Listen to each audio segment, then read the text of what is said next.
Hi, my name is Damon. I'm 38 years old, and I learned the hard way that being the responsible one in a family doesn't mean you'll ever be the chosen one. It just means people trust you to carry the load while they clap for someone else. If you've ever felt like the backup generator in your own house, quiet, dependable, only noticed when everything else goes dark, then you'll understand exactly where this story begins. Before we go deeper, I want to hear from you. Have you ever been the kid who did everything right and somehow still got overlooked? Or the adult who had to keep moving when no one showed up? Drop your experience in the comments and tell me where you're watching from. I read every story because, honestly, the only way I got through my mess was realizing I wasn't the only one living it. I grew up in a small Midwestern neighborhood where weekends smelled like fresh-cut grass and motor oil. My dad, Dennis, was an electrical engineer, the type who believed a man's feelings should be double-insulated and grounded. My mom, Darla, taught second grade and had the kind of patience that could lull a classroom of 7-year-olds into a quiet line, at least when it came to my little brother, Parker. With me, her patience always seemed to run out before the day did. If you've ever watched a praise parade march past you to someone else, you'll get this. I brought home an almost perfect report card once, straight A's and a single A-, and Mom's eyebrows knit together like it was a personal failure. "What happened here?" she asked, tapping that one grade as if it were a crack in the foundation. A week later, Parker turned in a science project that was mostly glitter and guesses, and they took him out for ice cream because he really tried. It wasn't that they hated me. I think it was worse than that. I was useful. Useful people don't get celebrations, they get assignments. By high school, I knew how my part of the play went. Varsity baseball, summer shifts hauling drywall, good grades, fix the mower when Dad's weekend tune-up turned the thing into a grass-eating grenade. Parker, 2 grades behind me, collected hobbies the way loose change collects under sofa cushions. Drums, crypto mining, gourmet ramen. He'd pick something up, shake it till it rattled, and drop it. Mom would applaud every drop like it was a finale. Dad would say, "He's just finding himself," which I guess meant I'd been found and drafted for life. At 18, I packed my things into a dented pickup and left for community college because it was what I could afford. Morning classes, afternoon labor, night shifts. I kept a $5 bill folded in my wallet for emergencies and convinced myself that if I held on to it long enough, the universe might notice I was careful with what I had and trust me with something bigger. When you've never been anyone's priority, you learn to become your own. The first time I stepped onto an actual job site, the foreman tossed me a pair of gloves and pointed at a pile of rotting lumber. "We're turning this mess into offices," he said. It sounded like a joke until I saw what blueprints in good hands could do. There's a quiet magic to construction. The way a chalk line becomes a wall, how something that used to be air turns into a place where people make a living. I fell in love with that, the alchemy of it.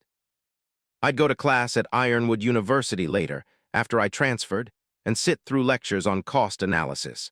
But the thing that really taught me business was the way a crew breathes together when a deadline is closing like a door.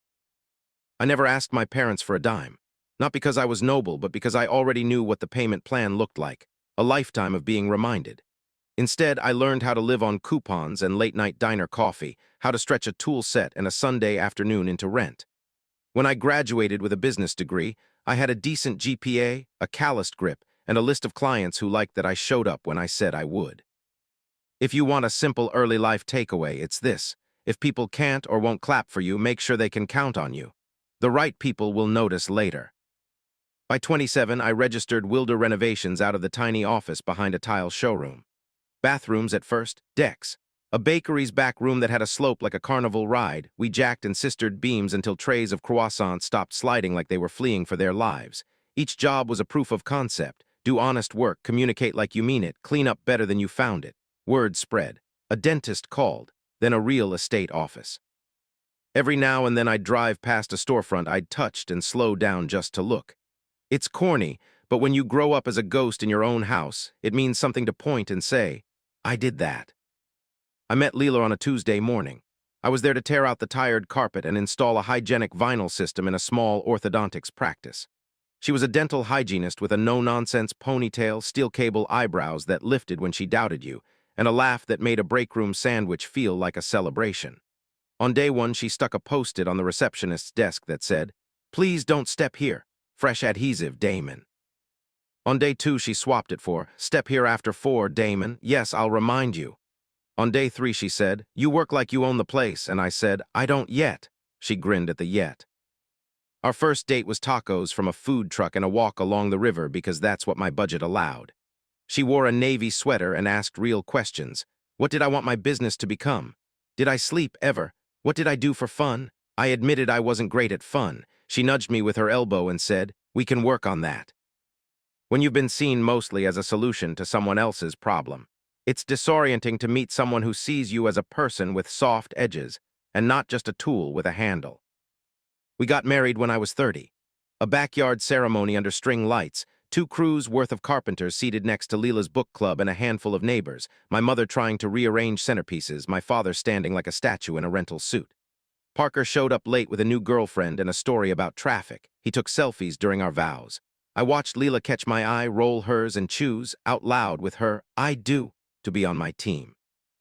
If you've ever felt your life click into place like a perfectly mitered corner, you know the relief that washed through me that day. A year later, Liam arrived with a cry so fierce the nurses applauded. I cried too, the ugly kind that sneaks up and breaks your chest open with gratitude. Lila was radiant and stubborn in equal measure. She refused to let me sleep on a waiting room chair and made a nest for me on the tiny couch beside her. The first night home, Liam woke every 90 minutes and I learned a truth I still believe. Exhaustion is bearable when it has a face you love. Lila sang off-key lullabies. I warmed bottles like it was a mission from the Pentagon. In daylight, our house turned into a soft chaos of burp cloths and blueprints, bottles next to drill bits on the kitchen counter, 2 calendars taped to the fridge, one for jobs, one for naps. Work grew with our family. I hired Kyle and Malik, 2 solid guys with attention to detail and a talent for showing up 10 minutes early. We graduated from bathrooms to full office overhauls and restaurant build-outs. Lila kept me honest about balance. At 5:30 she'd text, "Home by 6, Mr. Boss. I made lemon chicken. Don't leave Kyle hanging with the trim, though." She had a way of threading a joke through a directive so you didn't feel managed, just held. My parents existed on the far edge of our days like weather, sometimes sunny in theory, rarely helpful. They'd meet us for a quick brunch every few months at a diner they liked, phones on the table, their attention pinballing between each other and a long-running commentary about Parker's latest idea that just needed a little capital boost. Darla would tusk at Liam for being high energy, and then beam at Parker for ordering the adventurous omelet, as if egg fillings required courage. Dennis would ask me how business was, and then change the subject before I finished my first sentence. I brought them into our orbit because I thought Liam should have grandparents. I kept them at arm's length because I recognized gravity when I felt it. And then, life reminded me that schedules are the flimsiest things we pretend are strong. It was a stormy Thursday in late autumn.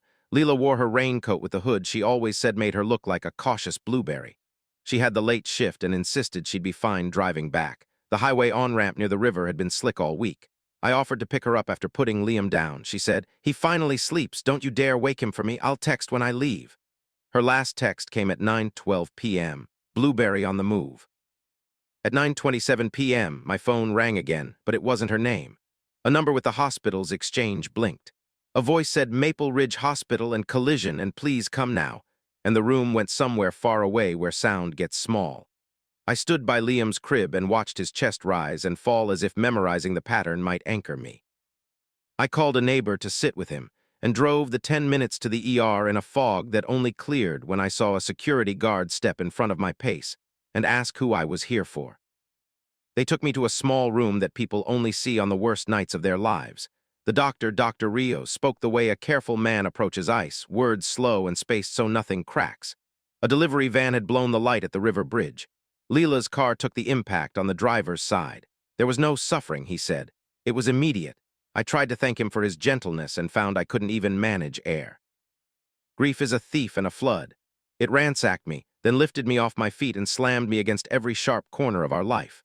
The days after were a clumsy ballet of casseroles from neighbors, paperwork with lines and boxes that insulted the gravity of what they were asking, and a parade of faces offering, if you need anything, even though there are things people cannot give you.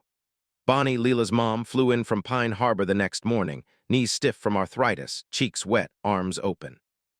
She moved into our guest room and, with a quiet competence I still bless, rebuilt a rhythm.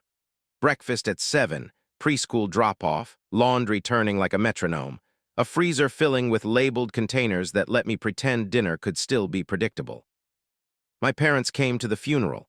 Dennis patted my shoulder twice and said, "She was solid, like he was gratting lumber. Darla hugged me with the polite pressure you'd give a neighbor who lost a cat. They left early because Parker's moving apartments and needs the truck. I told myself not to keep score. Then I wrote the word in my head anyway, noted. If you're listening for a lesson wrapped in black clothes and sympathy cards, here's mine. There are things you cannot carry alone, and the bravest thing I did that month was admit it. I said yes when neighbors offered to drive to mow, to sit with Liam for 30 minutes while I stood under a shower and cried where he wouldn't see. I said yes when Bonnie insisted on organizing my mail into piles labeled now, later, and when you can stand it. I said yes to a therapist who didn't fix me so much as hand me flashlights to explore rooms I'd kept dark since I was a kid. I took a first aid course, not because it would bring Lila back, but because the world had just proven how little control I had, and I needed one small corner where training could matter. It felt like building an emergency exit in a house I couldn't leave. Nights after Liam was asleep, I'd sit at the kitchen table surrounded by invoices and a baby monitor that hissed like a seashell, and I'd plan how to shift crews so I could make preschool pickup, how to bid jobs that kept me close to home, how to be a father and a boss without failing at both. Wilder renovations survived because good people stepped into gaps as if they'd always been doorways. Kyle started each morning by texting me a picture of the job site whiteboard so I could feel present even when I was home making dinosaur oatmeal. Malik started keeping a shared spreadsheet of materials so I wouldn't get hit with last-minute surprises on a day when surprises were already a disease. They never said hero. They said, "I've got you," and then proved it. On the second Saturday after the funeral, Liam padded into the living room in footy pajamas and climbed into my lap without a word. He smelled like sleep and applesauce. "Where, Mommy?" he asked. I could have told him a story about stars and angels, but something in me knew I owed him honesty calibrated to his age. "Mommy's gone," I said, and the word felt like swallowing a stone. "She can't come back, but we can talk about her every day. We can love her every day." He pressed his face into my chest and said, "Okay," the way kids accept terms adults can barely survive. Grief didn't leave. It became a roommate, quiet some days, loud others, always there. I learned to cook 3 new meals that weren't burgers or pasta because little lives need variety to feel normal. I learned that bedtime stories can be therapy if you read them with a voice that says, "You're safe." I learned that love isn't only what you feel, it's also what you schedule. 6 p.m. dinners, Saturday morning pancakes, Sunday afternoon park time unless it rained. And then it was blanket forts, and a movie Lila would have rolled her eyes at because it had talking trucks. I reached out to my parents because I believed a child should have as many adults in his corner as possible. They accepted invitations like favors to themselves. They met Liam at a chain restaurant, scrolled their phones between bites, and told me about Parker's big plan to open a bar with a speakeasy vibe if someone would back him. Darla would say, "He just needs a little boost," like gravity was the real villain of Parker's life. Dennis would ask Liam what he was learning in school and then chuckle when the answer involved planets. "Space is pretend," he'd say, and Liam would look at me confused because the night sky told a different story. Each time we met, I drove home and rewrote the word that had sat in my head since the funeral, noted and in smaller letters, boundaries. There were bright days, too. Bonnie returned to Pine Harbor after 3 months because her sister needed her, but she called daily, and every few months she came back with new recipes and the kind of hugs that fortify bone. The guys from the crew started stopping by on Saturdays, one of them always, accidentally, bringing over a toy that required assembly, which had the useful side effect of making me feel useful in a way grief hadn't taken. My neighbor Paula, a project manager I'd crossed paths with on a library renovation, started picking up Liam from preschool on days my schedule got swallowed, and in exchange I fixed her sagging porch steps. That's how community happens sometimes, not with grand declarations, but with a quiet ledger of kindness where the numbers never have to balance perfectly. If you're keeping score of takeaways so far, write this one down. Resilience doesn't mean you feel nothing. It means you feel everything, organize it, and still do the next right thing. When I couldn't control the big picture, I made small promises and kept them. We'll read 2 books. We'll call Grandma Bonnie after dinner. We'll look at the moon before bed and tell Mommy good night. None of those promises fixed the universe. They fixed the day. On the anniversary of Lila's death, Liam and I went to the river where we'd eaten tacos on our first date. We threw wildflowers into the current because Bonnie said water carries prayers as well as words do. Liam asked if the flowers would find Mommy. I said I didn't know, but I liked imagining that they could. He nodded as if uncertainty was acceptable when you said it gently, And we stood there together, a small boy and a man trying to be both father and harbor, watching color drift toward a place we couldn't see. At 34, I thought the worst had already come and gone, that the sharpest edges had been sanded by time. I told myself we had our footing now, a home that felt warm again, a company stable enough to breathe, routines that held us like scaffolding. I told myself we'd be okay because I needed to believe it, and maybe we would have been if life hadn't decided to test every beam I'd installed.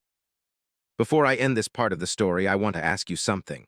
If you've ever had to rebuild after a loss, job, relationship, person, what was the smallest habit or ritual that kept you going? Was it a walk at the same hour, a phone call, a song you played on repeat? Share it below. Someone reading will need your idea more than you know. Here's the last lesson from those years of rebuilding. Showing up is love's most underrated verb. The people who mattered didn't always have the right words, and sometimes they had nothing to give but time and presence. That was enough. It's how I learned to be a better father than I was yesterday. It's why I kept putting on my boots each morning, why I kept a photo of Lila on the fridge where Liam could reach it and kiss his fingers, then touch her smile. We were finding our way. We were becoming a team of two surrounded by a circle of good people. And then on a soft April morning that smelled like coffee and sawdust, my son set down his cereal spoon, his eyes rolled back, and the world that I'd rebuilt with careful hands shook again. But that's a story for the next few breaths. For now, know this. I had already learned who clapped when Parker tried. I was about to learn who stayed when Liam needed more than applause. The morning smelled like coffee and sawdust, and the only thing on my mind was dinosaurs.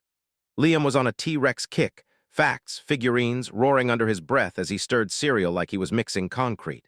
He paused mid-roar to tell me the T-Rex's top speed was probably exaggerated in movies because of mass-to-limb ratio. His words, not mine. And then his spoon slipped from his hand and clanged against the bowl.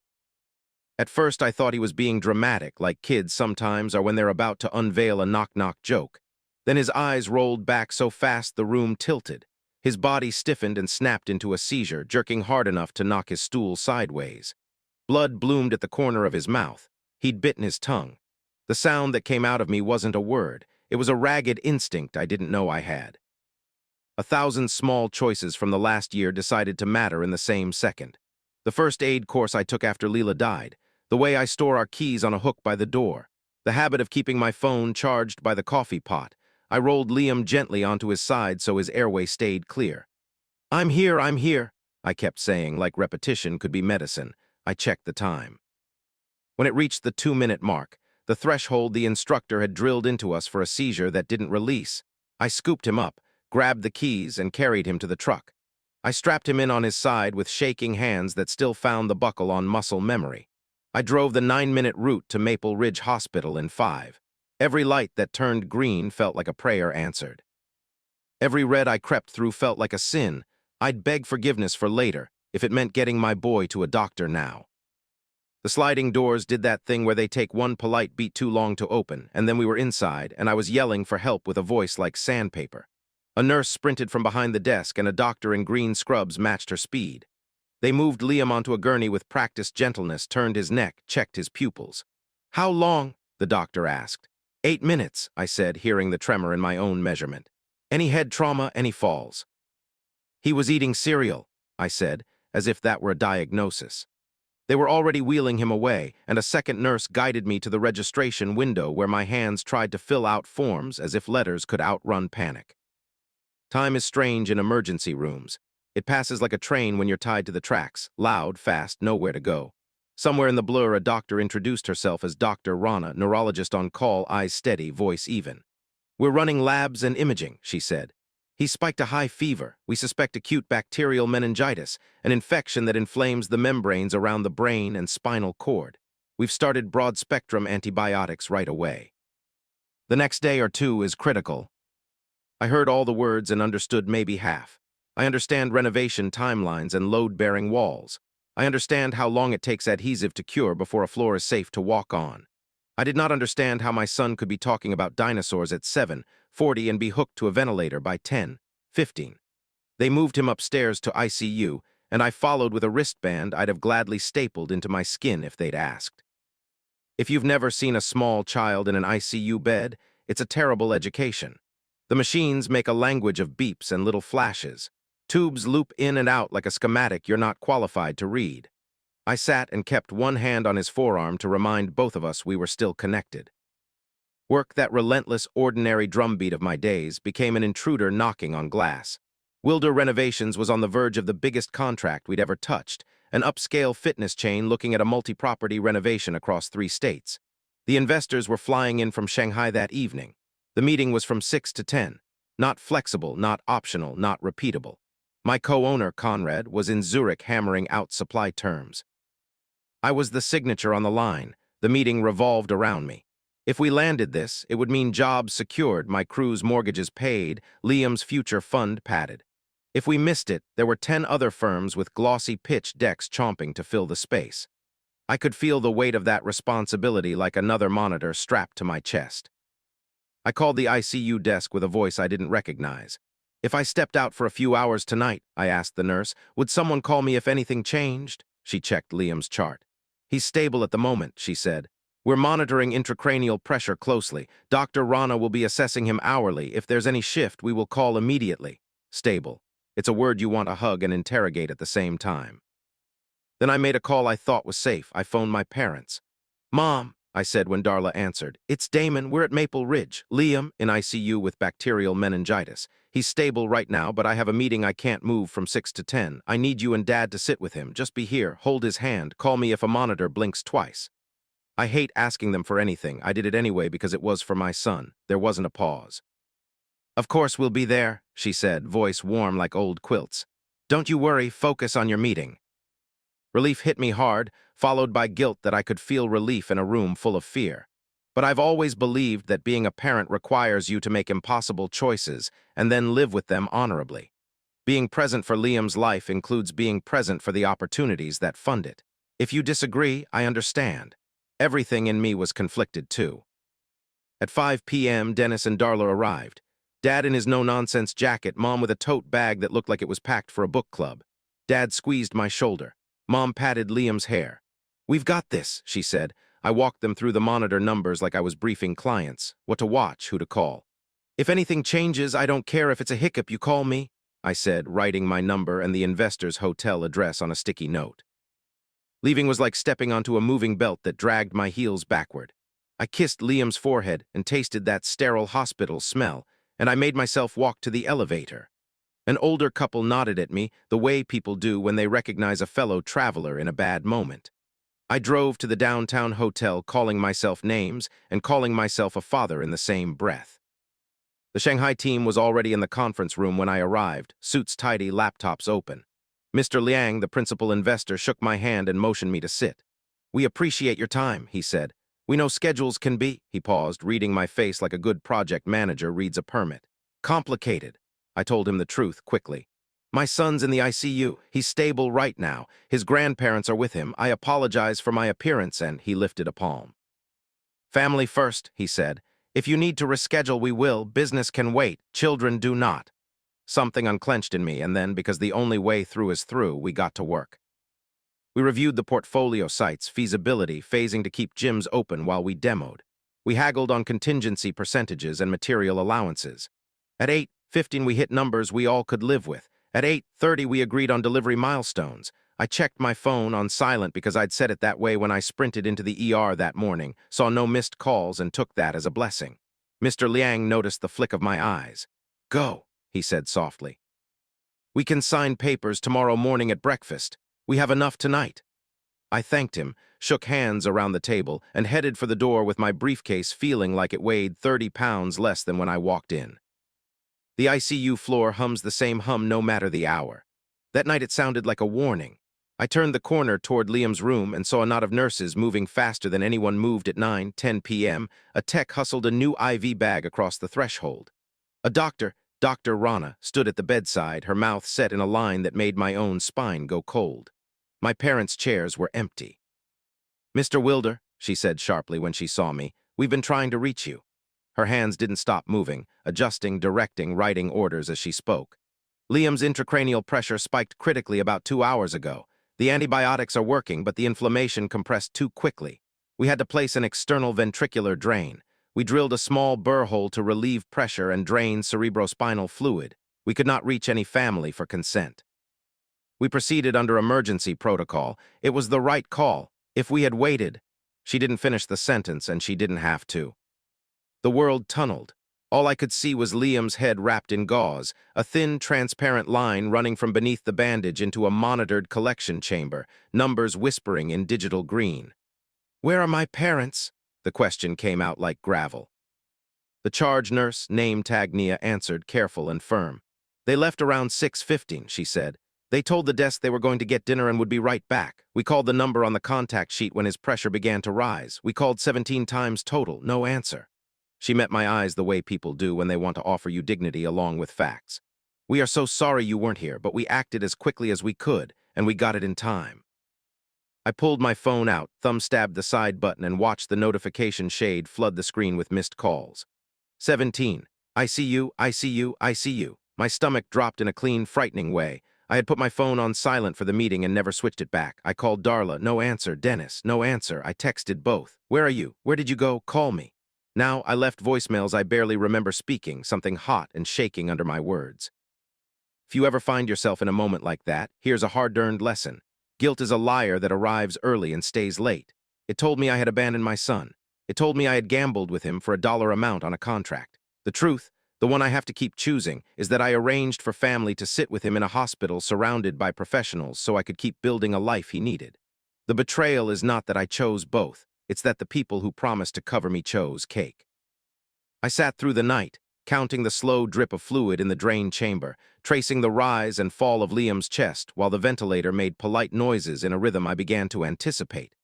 Nia came in every hour to check, to chart, to make sure I drank water.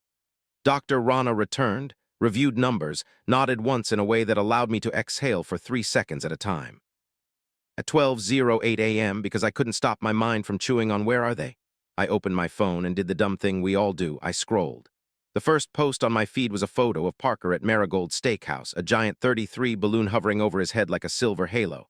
He was mid-toast, glass raised high, wine teeth already forming. The caption read, "Best birthday dinner ever. Thanks Mom and Dad for the surprise." The timestamp, 7:31 p.m. There they were in the background, smiling like a toothpaste ad, Darla's hand on Parker's shoulder, Dennis's tie a shade too bright. The same hands that had patted my son's hair at 5 o'clock were lifting glasses 2 miles away at 7 while doctors drilled into his skull at 8. I didn't feel fire, I felt ice. Something in me crystallized, sharp, unblinking. I took screenshots. I took a breath. I took my seat again, and I took my son's hand. I didn't sleep. I watched numbers. I listened to machines. I whispered Liam's favorite dinosaur facts back to him in case hearing can travel where minds can't. T-Rex couldn't run as fast as the movies, I said. But he could still chase a triceratops if he started early. That's the trick, kiddo, start early. I told him the names of the stars painted on his ceiling at home. I told him Grandma Bonnie loved him so much she built a freezer army of chicken soup. I told him Lila would have stood here in this exact spot, chin up, eyebrows arched, telling me to drink water and asking the nurse intelligent questions that would make the nurse smile in the middle of a night like this. At 6 in the morning, footsteps I recognized approached. My parents walked in like they'd just run out for coffee. Dennis asked, "How's he doing?" As if the bandage on Liam's head were a hat he'd chosen. "We grabbed breakfast," Darla said. "How was your meeting?" The laugh that ripped out of me surprised even me. It sounded like something scraped across the bottom of a skillet.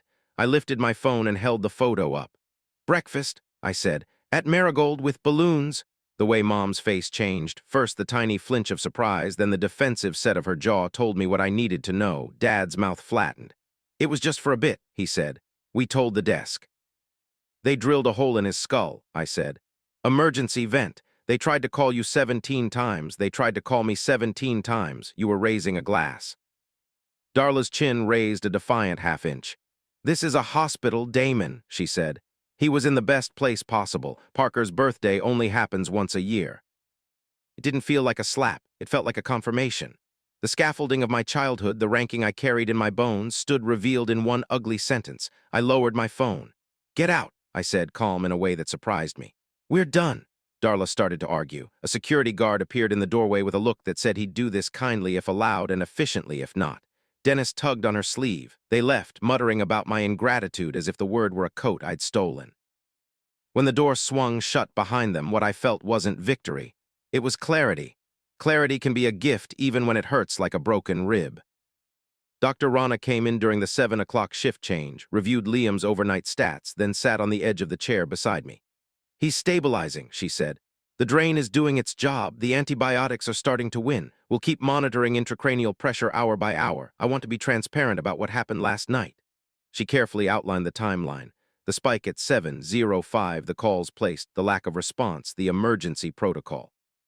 "We document these events," she said. "It's standard. In my 20 years, I've seen neglect take many shapes. I'm glad we reached him in time."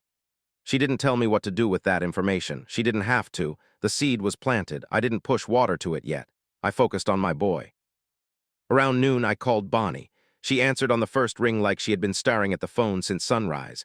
"How's my sweetheart?" she asked, and we both knew she meant both of us. I told her about meningitis, about the drain, about the night, about the photo. There was a silence that sounded like steel being forged.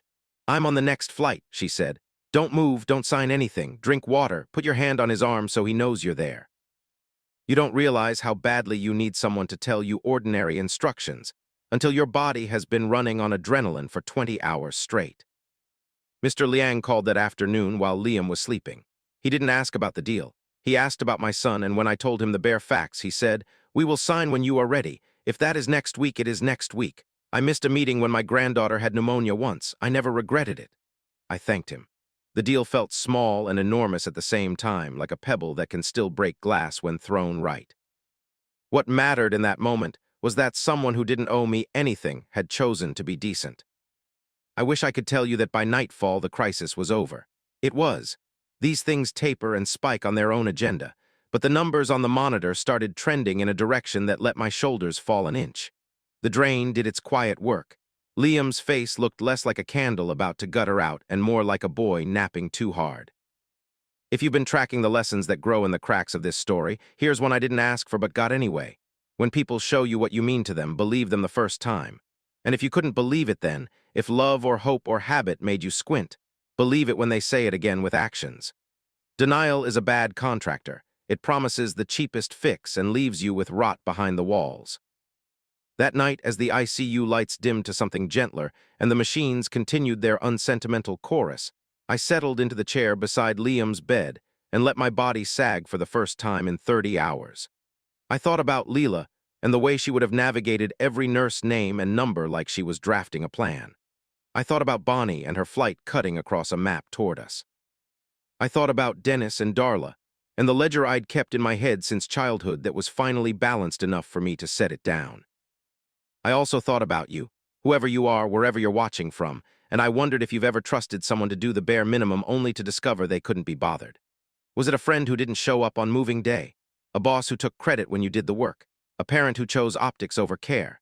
If you feel that sting reading this, say so in the comments.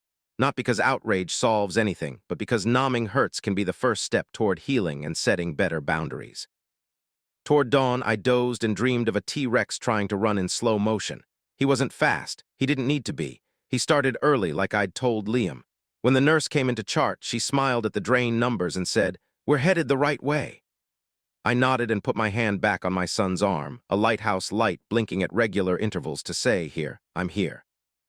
By the time Bonnie walked into the ICU with her travel pillow and a face carved by worry and determination, Liam's numbers had crept steadily toward less terrifying. She kissed his forehead, then hugged me so hard my ribs squeaked. "We'll take turns," she said, already moving a chair into place like she had seniority here. She did.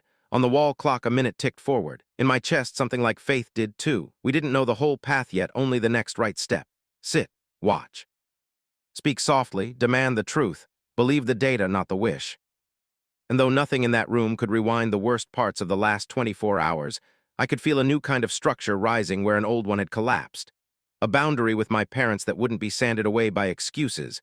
A deeper loyalty to the people who show up when the beeping gets weird, and a steadier commitment to the lesson I keep learning as a father. Love is not just a feeling. It is a schedule, a presence, 1,000 small choices to stay when staying is hard.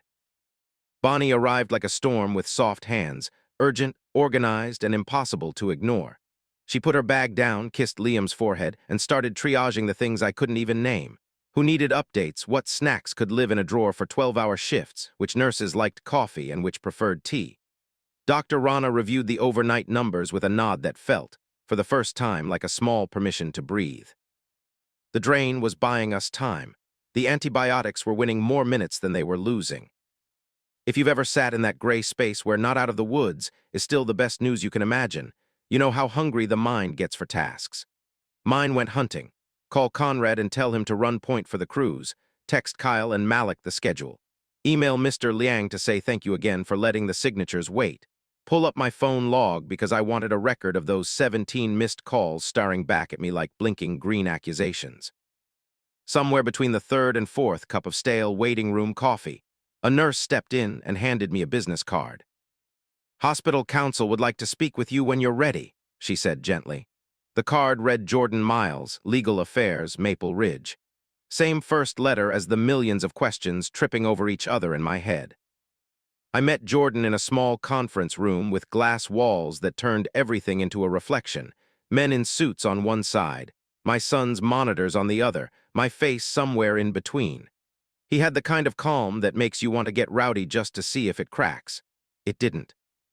"I want to be clear about how we view last night," he said, folding his hands. "Our documentation shows an unaccompanied minor in critical condition whose guardians of record left without notice. We attempted to reach them repeatedly while your son's intracranial pressure spiked. We proceeded under emergency protocol when consent could not be obtained, which was medically necessary. We're mandated reporters. We will be filing a report with the appropriate agency." The words landed like gravel. Necessary, mandated, report. "Are you saying my parents' choice is a legal issue?" I asked, already knowing the answer but needing to hear it from someone who wore a tie to work. "I'm saying it can be," he replied. "I'm also saying you have options. Documentation matters. If you intend to take civil action for negligence and emotional distress, you should preserve every record now, screenshots, timestamps, call logs, the attending's notes. Speak with your own counsel before deciding anything." I looked back through the glass at my son, gauze white against small, dark hair, a drip marking the slow math of relief. "I didn't come here to fight my parents," I said, surprising myself with how true and how useless the sentence sounded. "I came here to keep my boy alive." Jordan nodded.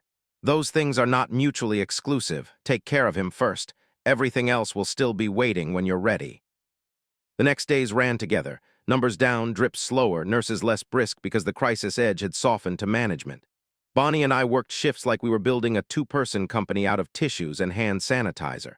Conrad showed up with a bag of essentials and a memo that said, "Stop checking email. We've got it." Kyle and Malik taped a card to the ICU door frame shaped like a T-Rex with a speech bubble. "Start early." Dr. Rana gave me the kind of patient, precise updates that kept my mind from inventing monsters bigger than the ones we were slaying. On the third afternoon, while Liam slept and the machines sang a lullaby with fewer alarms, my parents reappeared. They stood at the door like tourists who had taken the wrong exit. Dennis's hands were jammed into his pockets. Darla clutched her purse in that two-fisted grip people use when they want to be both certain and absolved. "Your mother thinks you overreacted," Dennis said, skipping hello. I rose, slow enough to let my anger climb into the room before my voice did. "They drilled into your grandson's skull to save his brain because you went to a steakhouse," I said. "If that's an overreaction, we live on different planets." Darla's jaw set. "He was in the hospital," she said. "Surrounded by professionals, we were gone for a couple of hours, Parker's birthday." "Is once a year," I finished with her because we both knew the script. "I heard you the first time." They stepped closer. Bonnie stood up with a kindness that had a blade hidden in it. "I'm going to get coffee," she said to me, though we both knew she was giving me space I could weaponize or not. She touched my elbow. "Text if you want me back in this room in 30 seconds. Darla looked at Liam at the drain at the numbers she didn't understand. "We meant to come right back," she said. "But Parker's friends surprised him, and there was a cake and, well, you know how it goes." "I do," I said. "That's the problem. I've always known how it goes with you. It's always Parker's something. His new idea, his new crisis, his next chance. Meanwhile, I become the man who never asks because I learn not to." Dennis must have sensed he was losing the room.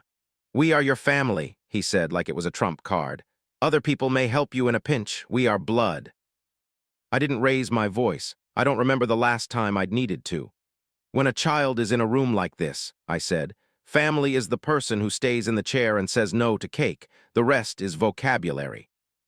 They left with a look that mixed offense and bewilderment, as if I'd changed the rules at halftime. I sat back down and put my palm on Liam's arm the way I had 100 times in the last 72 hours. An anchor, a lighthouse, a habit I refused to let go. He got better, slowly enough to make me pay attention, quickly enough to remind me that sometimes medicine wins. The drain came out with a bloodless click and a new dressing. The ventilator weaned until the room sounded less like a machine shop and more like a boy snoring. He opened his eyes one afternoon and blinked at me like I was a silhouette he was vetting for access, then said, voice hoarse, "Daddy," and I cried in a way that made the nurse put a hand on my shoulder as if to steady me against the tilt. When they moved us to a regular pediatric room, Bonnie hugged Dr. Rana so unexpectedly that we all laughed, and the doctor let herself be squeezed. "Your son is strong," she said, "and lucky, and loved. Keep doing exactly what you're doing." We were discharged in 2 weeks with a binder of instructions and a grocery list of side effects to expect.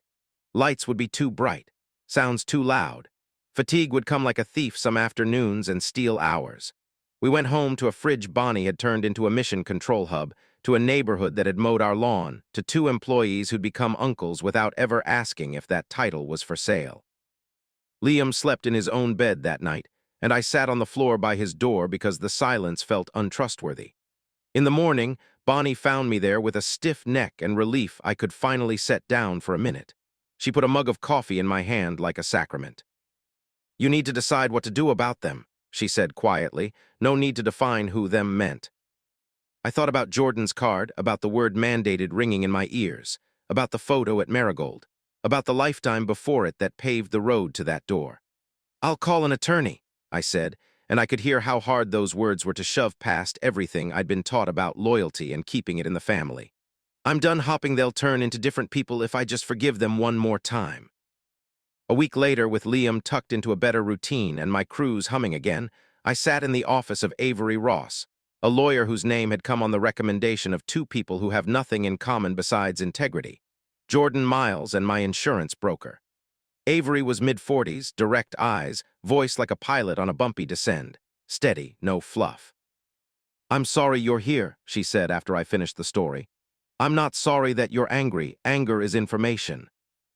We spread the evidence across her desk like blueprints. The hospital's incident logs, Dr. Rana's narrative notes, Nia's shift chart, my call history with timestamps, the screenshots of Parker's party with "Thanks Mom and Dad" glowing beneath a pair of helium balloons. A paper trail of a night no one wanted to remember and everyone would need to.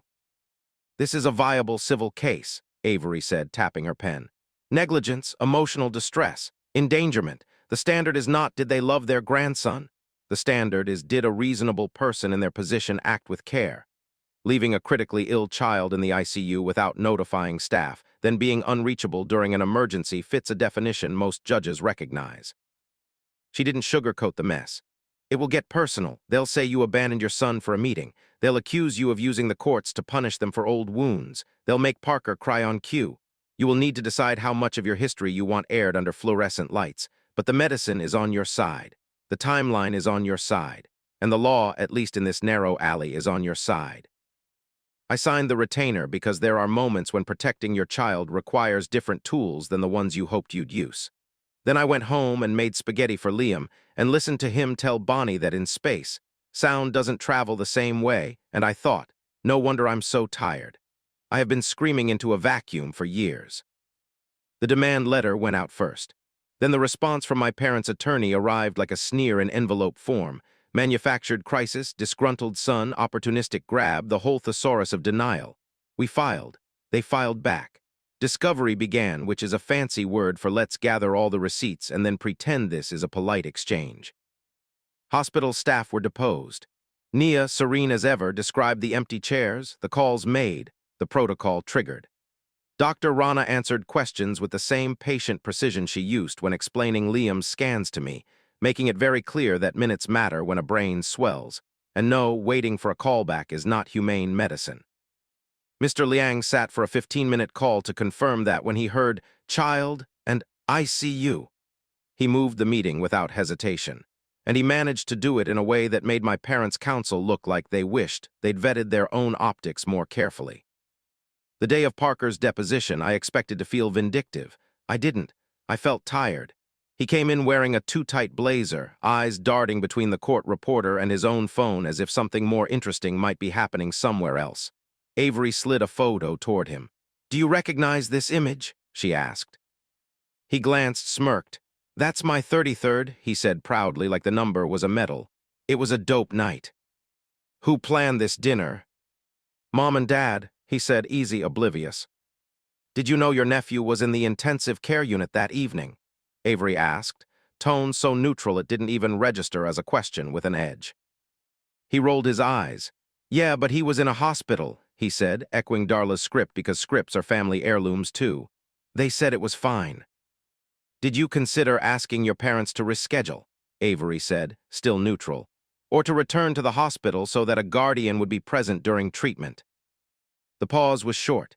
"It was my birthday," he said, as if the sentence glowed. I watched the court reporter type the words and wondered how many versions of that same line she had recorded in 1,000 different cases. It was my birthday. It was my job. It was my one night out. It was my turn, the old worship service at the altar of excuse. Our friends showed up the way real family does, not to badmouth my parents, but to tell the truth about who had stood in the doorway when things were hard. Kyle talked about staying late at job sites so I could make preschool pickup.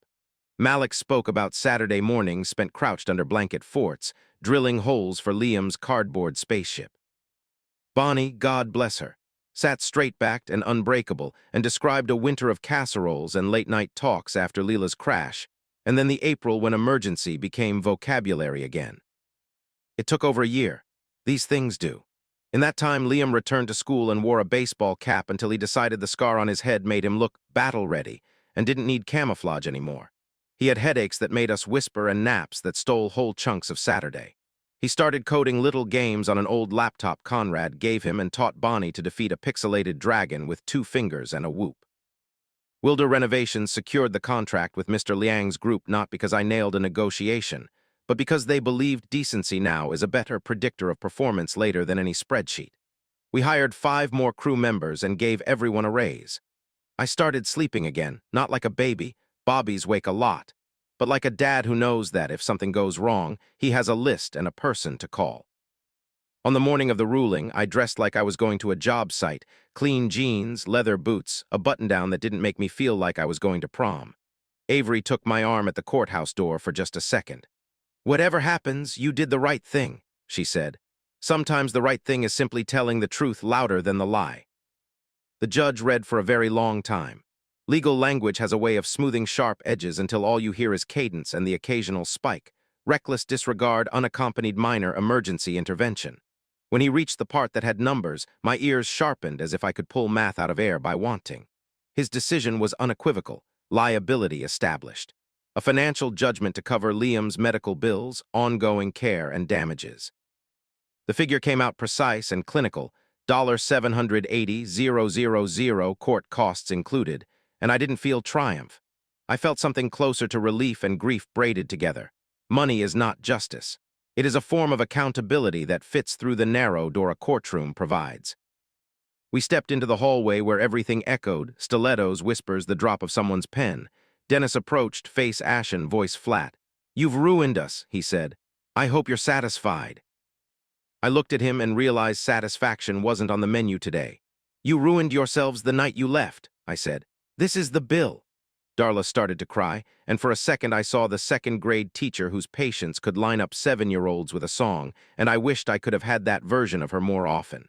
Then Parker said something about how this proved I'd always been jealous, and the spell broke. Avery touched my elbow and steered me toward the exit like a good project manager, guiding a client away from a freshly poured slab. Funds went into a trust with Liam's name on it, managed by someone who doesn't care about our family history and only cares about math and law. A portion was earmarked for therapies should he ever need them, another for college or trade school or whatever future he chooses that requires tuition. I didn't want their money. I wanted a world where my son never had to learn this lesson. Since I couldn't have that, I took the only win available: structure, safeguards, a boundary with a signature. People sometimes ask what the biggest change was after the verdict. They expect me to say peace. The truth is less cinematic. The biggest change was noise, the particular noise that leaves your head when you stop having the same argument with yourself about whether you're asking too much to be treated with basic care. Silence isn't always absence. Sometimes it's the sound of a weight set down. Life went on. Is that the most unreasonable sentence? School projects, the smell of lemon chicken on Thursdays because Bonnie declared it lucky, a new contract out in Cedar Glen that forced me to learn the names of 5 more municipal inspectors and their preferred donuts. Mr. Liang started inviting me to lunch when he was stateside, and sometimes he brought his granddaughter who liked to draw on napkins while we talked timelines. He told me once in a quiet aside, "The partners you want are the ones who know what matters when it breaks." I wrote that sentence at the top of my bid template, where no one but me would ever see it. Every so often, Darla sent a text, a forward of a holiday meme, a photo of a sunset captioned, "Thinking of you," a voicemail in which she sniffled strategically before saying she hoped we could talk like a family. Dennis emailed once, subject line oil change, and attached a coupon for a service he thought I needed. Parker showed up at my office wearing sunglasses and urgency, pitching an opportunity that involved a friend of a friend and a van that could be converted into a mobile espresso experience if only someone would front the cash. Security walked him out before I had to decide whether to laugh or cry. If you're still with me, if you've got your own ledger of hurts and hope, hear what I want to put on the record as a lesson I keep writing and rewriting. You are allowed to protect the life you are building with your child. You are allowed to decide that the people who show you they cannot be trusted with the easy parts do not get access to the hardest parts. Forgiveness is a gift. Access is a policy. They are not the same. One evening after soccer practice, Liam sat at the table typing furiously on his laptop, tongue tucked into the corner of his mouth, the way he does when he's concentrating. "What are you building?" I asked, setting down 2 plates of tacos. "A game where a dinosaur has to get to a hospital without knocking over anything," he said without looking up. "If he bumps into people who are helping, he gets extra points." I swallowed a lump that still surprises me with how quickly it can rise. "That's a very good rule," I said. He glanced up, then back to the screen. "It's easier when you start early," he added, and I didn't know whether to laugh or tell him he sounded like a tiny version of me or both. We ate tacos. We called Bonnie. We looked at the moon and said goodnight to Lila in the way that had become a ritual not because the universe requires it, but because love does. When the case closed and the ink dried and the accounts were arranged, Avery sent me a short email that said simply, "If you ever doubt you did the right thing, call me. I'll remind you of the transcript from page 87. I knew exactly what was on page 87. "It was my birthday," Parker had said, and then, "They said it was fine." If I ever forget, there's a legal record now to stand in for memory, for the days when nostalgia tries to edit the past into something softer so I don't have to feel it. We didn't throw a party for the verdict. We threw a Sunday afternoon together. Kyle taught Liam a new card trick that ended with a rubber band somehow snapping back into place. Malik's kids chased hours in the yard until darkness did what parents couldn't and calmed them. Bonnie sat on the deck and called us all hooligans while smiling so wide her cheeks complained. I grilled chicken and burned 1 piece because some habits never die. That night, after bedtime stories and a negotiation about how many minutes are in, just 5 more, I went out to the garage. I touched the tools I'd collected over the years, each one a promise I once made to fix something. I thought about how many problems in life cannot be fixed with torque and patience. And then I looked at the shelves I'd built with my own hands and remembered, not every remedy is a repair. Sometimes it's a boundary. Sometimes it's a lawsuit. Sometimes it's letting silence do the work shouting never could. Before I turned out the light, I checked on Liam. He sleeps on his stomach now, arms folded under his pillow like he's hugging tomorrow. The scar on his scalp has faded into his hairline, a tough grace mark. I tucked the blanket around his shoulders, fingers brushing the place where a tube once lived, where panic once made a home. I whispered the same thing I've whispered every night since the ICU. I'm here. And if you're watching this and you've been waiting for someone to tell you it's okay to be angry and to act, consider this your permission. Comment if you've had to draw a line with someone you love. What did it cost you and what did it save? Somewhere out there, another tired parent is scrolling in a dim room, listening for a breath, wondering if the next right step exists. It does. Sit in the chair. Drink water. Take the screenshot. Hire the lawyer. Build the world your kid can trust. Then, when the beeping finally fades and the room goes quiet, stay. That's the part that mattered all along. Time has a way of sanding down the edges of even the worst nights, but it doesn't erase the grain. Months turned into years, and our house found a rhythm that didn't need to apologize for being different. Liam's scar disappeared into his hairline, a thin comet trail you could only see when the light hit just right. He started 5th grade with a backpack that looked like it could carry a small appliance and a head full of ideas about coding. If you've ever watched a kid come back from something big, you know the look. Cautious confidence, like someone who has already learned that life can be sharp, but also that he's sharper. Bonnie moved to a small place 10 minutes from us, a beige cottage with stubborn roses and a kitchen she turned into a workshop for cookies and pep talks. Thursdays became lemon chicken night, a tradition she declared binding by the power vested in her by family dinners everywhere. Kyle and Malik stayed what they had already become, uncles without a blood test. On Saturdays, if I was working, they'd show up, install a new light in the hallway without being asked, and then let Liam help even if it meant screws rolled under the stove. Community doesn't announce itself with trumpets. It knocks on your door with a tool bag and a joke. Work grew, too, in that steady way that makes you trust it. Mr. Liang's group expanded their portfolio stateside, and Wilder Renovations became the firm they called first. He'd bring his granddaughter to lunch sometimes when he was in town. She'd color dinosaurs on napkins while he and I discussed phasing and fire codes, and every so often he'd lean back and tell me a story about the year he almost lost a company because he refused to leave his daughter's bedside. "We think we are building buildings," he'd say, tapping the table for emphasis. "We are building reputations. They are stronger than steel and harder to repair." The lawsuit money sat in a trust with Liam's name on it, guarded by a man whose idea of fun is reading bond prospectuses. I liked that about him. No one in our family tree was touching that account, including me. A chunk was earmarked for any future therapies, another for whatever education path Liam picks when he's older. I told him once, in broad strokes, that there's a fund with his name on it for school or training or a business he can prove isn't a trampoline with a tip jar. He grinned and said, "What about a dinosaur museum that only opens at night?" I told him if he could write me a business plan with cost of goods and projected foot traffic, we'd talk. My parents became background noise, and I don't mean that cruelly. I mean the volume faded to a level where I could think. They appealed the verdict, lost, and sold the house with the maple tree I used to climb. From what drifted through the grapevine, they rented a smaller apartment across the river, and Parker moved in temporarily, which in his language means until the next can't-miss plan fails to miss. I didn't gloat. I didn't check their social media. I just stopped building altars to the version of them I wished I had, and let reality sit where it belonged. If you've ever made a boundary and then worried it would break when tested, you'll understand what happened next. On an ordinary Tuesday, between a structural walkthrough at a gym and the strangest supply chain call of my life about a shortage of rubber baseboards, my phone lit up with an unknown number. "Mr. Wilder?" a woman asked, voice clipped but kind. "This is Meridian Heart Center. Your mother, Darla Wilder, has been admitted with a significant cardiac event. She asked us to reach you." Old reflexes tried to sprint to the driver's seat. New habits told them to sit down. "Thank you," I said. "Is she stable?" "She's in the cardiac unit," the nurse replied.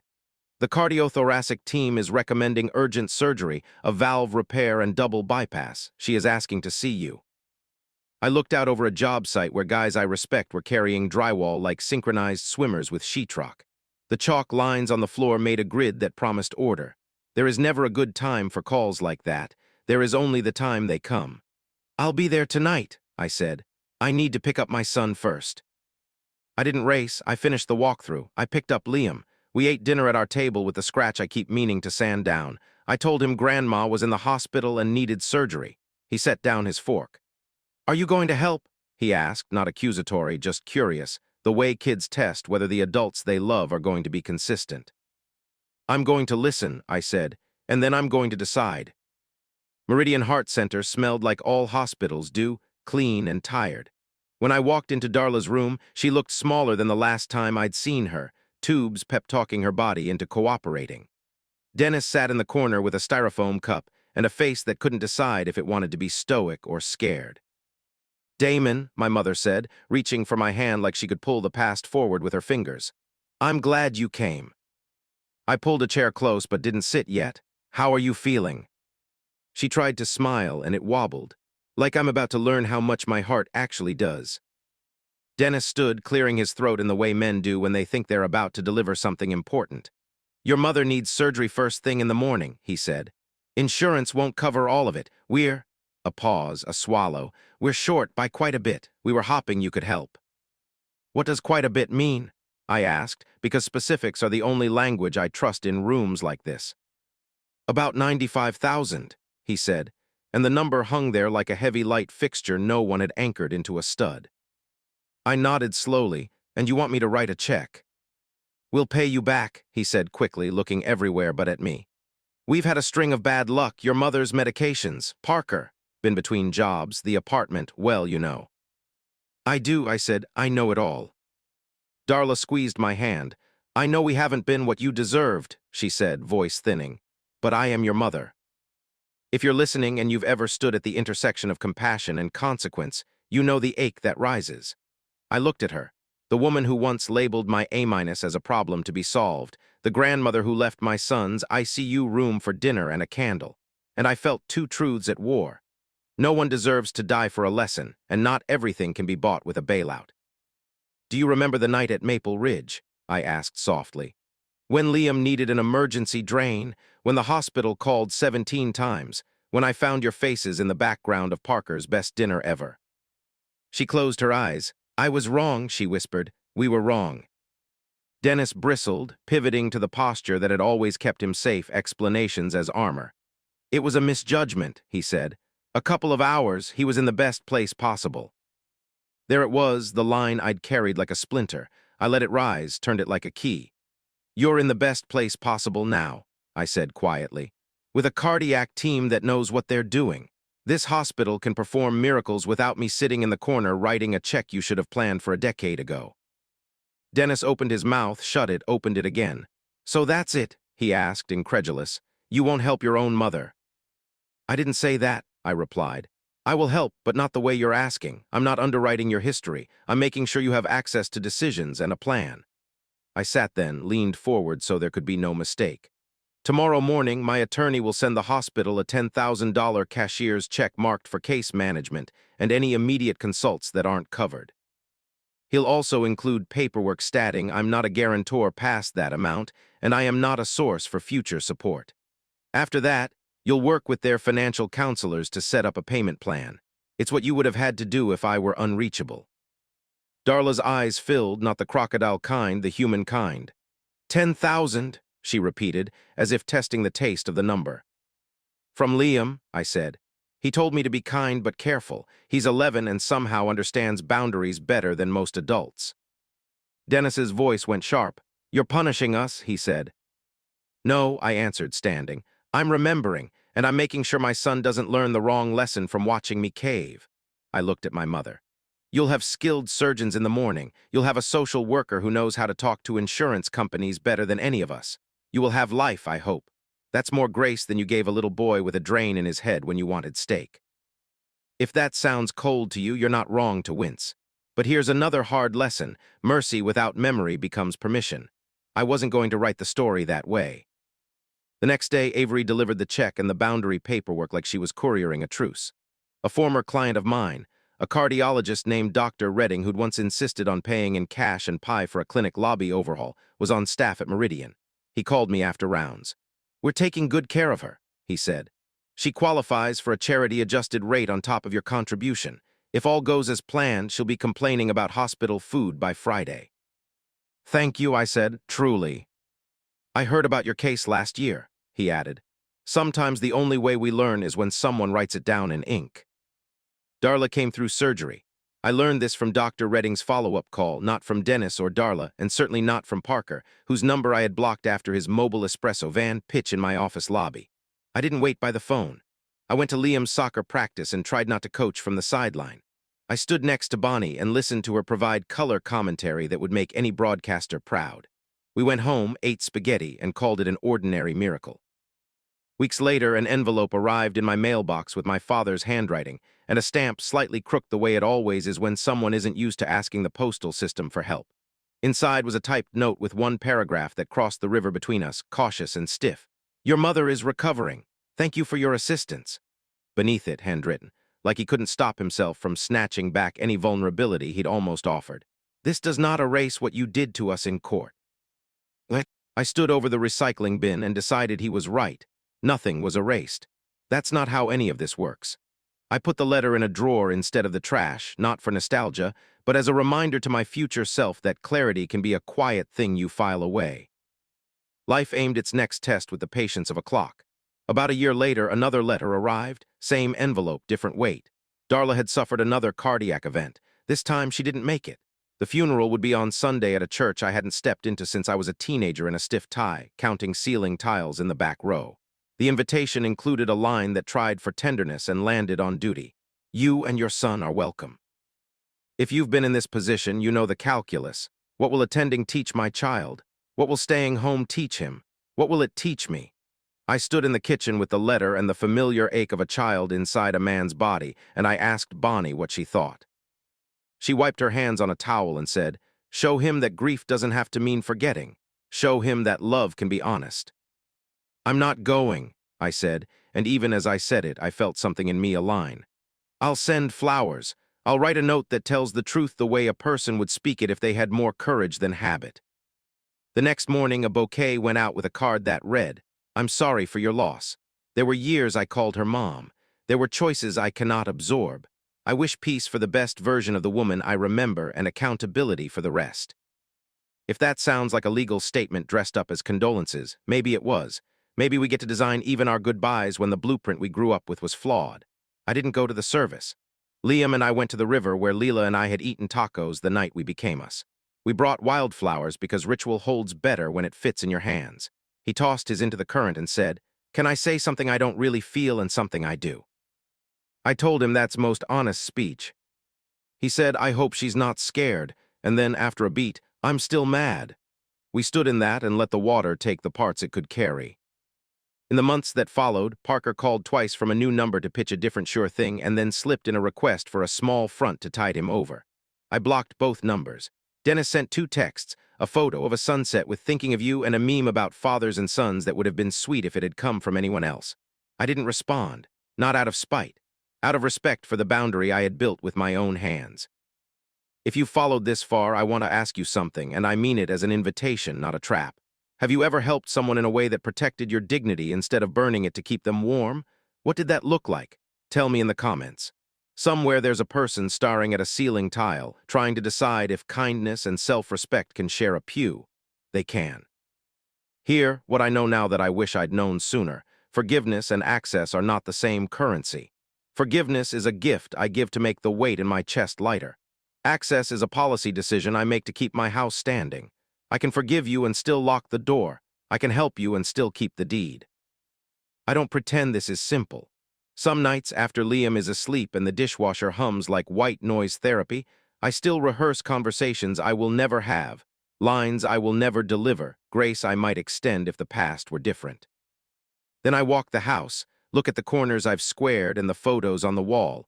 Lila in her blue sweater, Bonnie with a pie, Kyle and Malik on the day we finished a skating rink renovation and turned the lights on like it was a sunrise. And I remember the only promise that mattered from the beginning: show up. We keep showing up. Lemon chicken Thursdays. Saturday, start early jokes about chores. Sunday calls to Mr. Liang when he's in town, his granddaughter rolling her eyes at our insistence that hand-drawn dinosaurs belong on restaurant napkins. We show up when a neighbor's sink explodes at 10 p.m., when Malik's kid needs help with a science fair project, when Bonnie's knees ache and the grocery store feels like a mountain. And then there's this. Sometimes, without warning, I hear Liam in the next room narrating a game he's coding, and he says aloud to no one but himself, "Rule 1, if someone helps, they're worth more points." He didn't get that from a sermon. He got it from a nurse who learned our names, a doctor who told the truth carefully, a grandmother who flew across the country twice on 2 tight knees, a crew that hammered their loyalty into our weekends, an investor who believed that decency is the best due diligence. If you're standing where I once stood, hurt in one hand, habit in the other, here's the last thing I want to leave you with. Family is not a prize you win for suffering quietly.